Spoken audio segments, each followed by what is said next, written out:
10th पास कर चुके हो और वकील बनना चाहते हो तो ये वीडियो आपके लिए लाइफ चेंजिंग हो सकती है।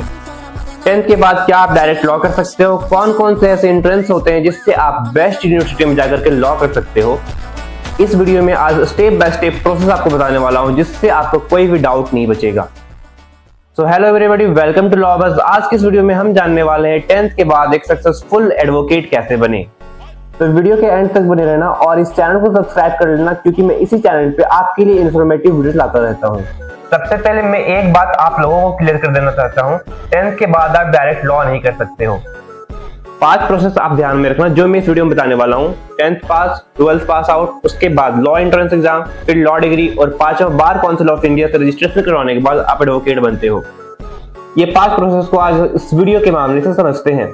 सबसे पहली बात, 10th के बाद कई लोगों का कंफ्यूजन ये रहता है कि कौन सा स्ट्रीम ले जिससे लॉ में भी हेल्पफुल हो।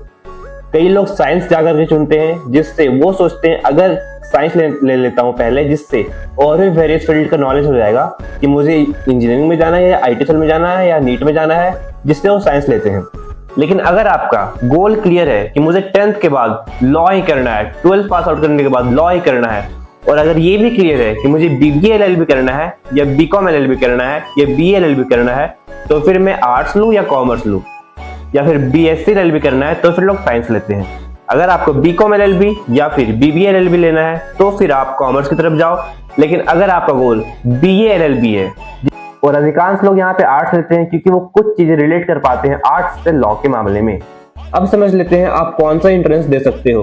12th के बाद आपको एक लॉ एंट्रेंस एग्जाम होता है जो टॉप लेवल का होता है, जिससे आप नेशनल लॉ यूनिवर्सिटीज में एडमिशन लेते हो, क्लैट का और एक एलेट का।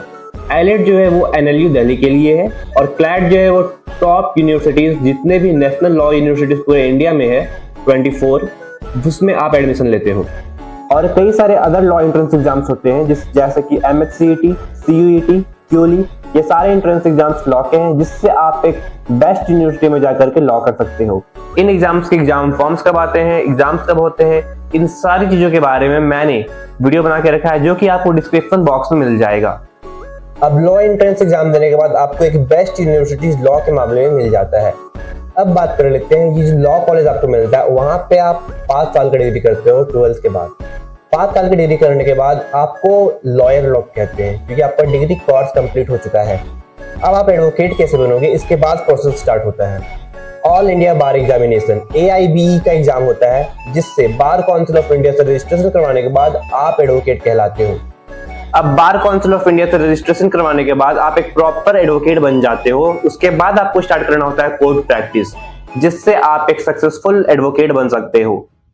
लेकिन यहाँ पे आपको खुद मेहनत करना पड़ेगा लिटिगेशन करने के लिए। स्टार्टिंग में आपकी सैलरी कोई लाखों में नहीं रहने वाली है।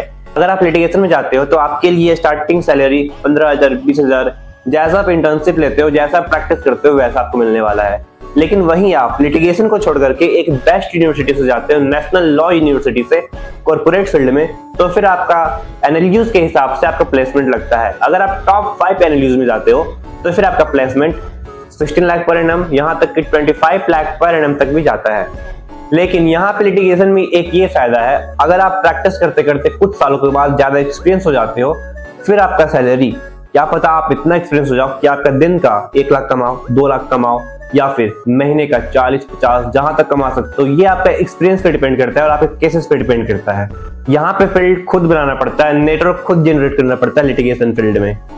अगर मैं आपको ये सारी चीजें एक छोटी सी चीजों में रिकैप करवा दूं, सबसे पहले आपको 10th पास आउट करना है, फिर आपको 12th पास आउट करना है अच्छे स्ट्रीम से, फिर आपको लॉ एंट्रेंस देना है जिससे आपको बेस्ट कॉलेज मिल पाए, ना तो आपको कॉर्पोरेट का डर हो ना फिर आपको लिटिगेशन का डर हो।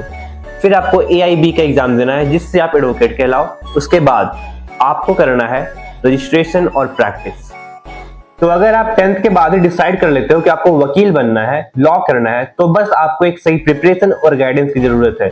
उसके लिए मैं रिकमेंड करने वाला हूं आप इस चैनल को और इस पेज को फॉलो और सब्सक्राइब कर लेना, क्योंकि इस पे आपको लॉ से रिलेटेड इंफॉर्मेटिव वीडियोस मिलने वाली है।